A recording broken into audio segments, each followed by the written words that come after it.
Hello everyone, কেমন আছো তোমরা সবাই? আশা করছি তোমরা সকলে খুব খুব ভালো আছো। আমিও ভালো আছি। আজকে আমি তোমাদেরকে দেখাবো চাইনিজের কিছু বিশেষ ধরনের বা বিশেষ ডিজাইনের ঘর।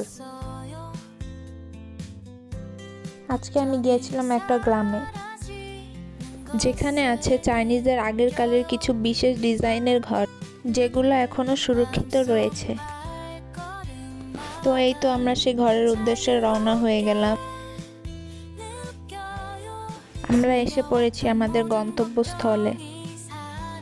এখানকার বেশ কিছু ঘরগুলো এরকম বাইরে দিয়ে মাটির তৈরি আর ভিতরে হচ্ছে কাঠ দিয়ে অনেক সুন্দর ডিজাইন করে ঘর করা।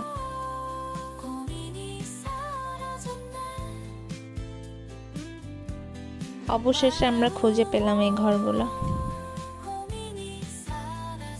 আমি প্রথমে এক্সপেক্ট করি নাই যে এরকম ঘর আমার দেখার সৌভাগ্য হবে।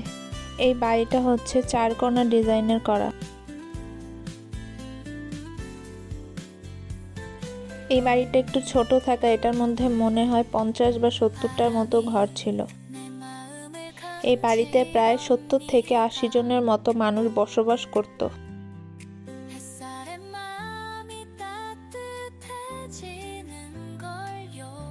তারপর আমরা যাচ্ছি এর থেকে বড় বাড়িটা দেখার জন্য, যেটা গোল আকৃতির করা।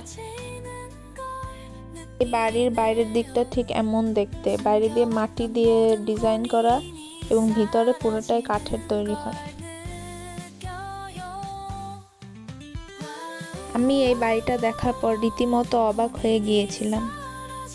এই বাড়িটা ছিল আগের বাড়িটার তুলনায় অনেক বড় এবং এটা ছিল গোল আকৃতির। আমি ছোটবেলায় একটা চাইনিজ মুভি দেখেছিলাম যেটার নাম কুংফু হাসেল। আমার মনে হচ্ছিল আমি সেই মুভির সেটের মধ্যে চলে এসেছি। এই গোলাকৃতির বাড়িটাতে প্রায় 100 জনেরও বেশি মানুষ বসবাস করত। আমাদের সাথে যে আঙ্কেলটা গিয়েছিল তিনিও একসময় তার পরিবার নিয়ে এখানে বসবাস করত। এই বাড়িগুলো দেখলে মনে হয় একটা ছোটখাটো এলাকা। এই বাড়িতে যত মানুষ থাকতো সকলে মিলেমিশে বসবাস করতো একটি পরিবারের মতো। এই আঙ্কেলটা আমাদেরকে দেখাচ্ছিল নিচে তাদের রান্নাঘর ছিল এবং উপরে তাদের ঘুমানোর ঘর ছিল। এখন আপাতত এই বাসায় কোনো মানুষই থাকে না, সবাই সবার মতো নিজের বাসা তৈরি করেছে। সময়ের সাথে সাথে সবাই আলাদা হয়ে গিয়েছে, কিন্তু তারা একসাথে না থাকলেও তারা একই পাড়ায় একই এলাকায় একসাথে বসবাস করে। সবাই যেন তাদের পরিবারের মতো, সবাই যেন একটা পরিবার। আমরা আজকে চাইনিজদের একটা বিশেষ অনুষ্ঠান দেখতে যাব, সেগুলো তোমাদের সকলের সাথে শেয়ার করব। তো আজকের মতো সকলকে বাই বাই।